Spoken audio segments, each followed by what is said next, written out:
Seven-time Super Bowl champ Tom Brady knows a thing or two about success, and he's sharing his secret.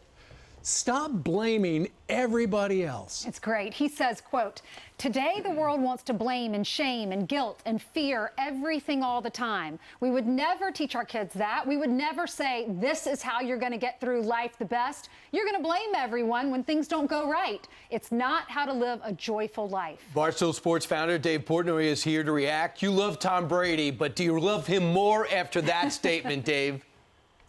Well, it doesn't surprise me that he made it, and it speaks to his success. And if he was a Patriot, I'd probably still love him more. But yeah, no, it makes perfect sense. And it's probably a trait that most successful people share. And I think it's also something that we see a lot with people who aren't as successful maybe as they'd like to be, just blaming everybody else for why they're not successful. So I agree wholeheartedly with the quote. And you know what, Dave? We all know blamers. People who, things don't go their way. They're frustrated. They blame everybody else. They don't do a little self-examination. And they don't say, you know what? Okay, forget about the blame. This is how I go forward. Yeah, and I said this the other day because on social media, you'll see it all the time. The amount of people who at times don't care for me or Barstool, and all they do, it seems like they spend their entire lives online just chirping me or chirping Barstool and saying they did this, or whatever. It's like if you just concentrate on yourself and worry about yourself, you'll have a much better life, be happier, maybe more successful. Like for me personally with Barstool, we're where we are because we worked harder. I didn't care about anybody else. We kept our head down. We're funnier, smarter, outworked our competition. And now everybody looks for excuses and blah, blah, blah, the name game. Just worry about yourself. Just worry about yourself. So, Dave, he also talks about the importance of a team sport. He says he loves being on a team sport. He says it's all about, hey, we got to get better. It's not, I have all the answers. You guys screwed it up except me. He says you got to play together. I know you played high school baseball. Why are team sports or sports in general more than just the game? Well, listen, I think Tom Brady, his success and what he did, and it's bittersweet, so I may cry when I say it, but when he went from the Patriots to the Buccaneers, it's not so much that he's a rocket arm or he's so talented. It's what he brought to the locker room. It's accountability, it's standing up, and when your best guy and the guy with all of the success is the first one in the locker room and the first one to take accountability and tell you how to do things, it trickles down. And that is really probably will be the enduring legacy of Tom Brady, that he set the tone and led from the top.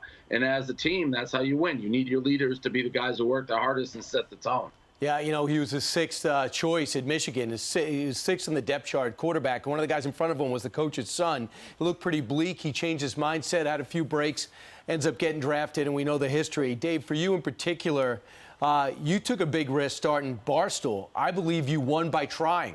A lot of people think, well, you won because you became this huge star and the Barstool worked. But when you went in and said, I'm going to go for it, there's a liberation in that, isn't it? Yeah, people always ask me for like entrepreneurship and things like that. What's the number one advice? And it's always just do it. But also, we were lucky enough, myself and some of the guys who are still with us, Dan Cass, Kevin Clancy, John Feidelberg, Keith Markins, we literally worked 24/7. I didn't take a vacation day for 10 years. That's how I wanted to do it. I'd rather do that than work for somebody else. But it was around the clock. And a lot of times when you hire somebody new out of college, I don't know what the feeling is now. They think everything should be given to them. They don't understand the amount of work that goes into building something. And, I think anybody who's built their own business knows it. And all the stuff we did with COVID and the Barstool Fund, that's because we know how hard it is to build a business. Hey, Dave, I live in New Jersey, and I understand I'm impacted by something Barstool is doing. So the Barstool Sports book is going to be live for everybody around noon. Don't quote me on that today. We finally got to New Jersey. I'm a pizza guy. We have an offer. And again, I'm saying a lot of contradictory things because I do not like the New York Yankees. I'm a Red Sox fan. But if you're new to Jersey and you put in the code PIZZA and you deposit money, we're going to give you up to, I think, $100, a free match bet on the Yankees to win the World Series, which I hope you lose. I hope you lose that. Although they don't lose anymore. The Yankees have won 10 in a row. They're playing well. You don't want to hear it. I don't know how you stay in such good shape with all that pizza that you eat, but you do so many wonderful things for others. God bless you, Dave. Ainsley likes your abs. Thanks, Dave Portnoy.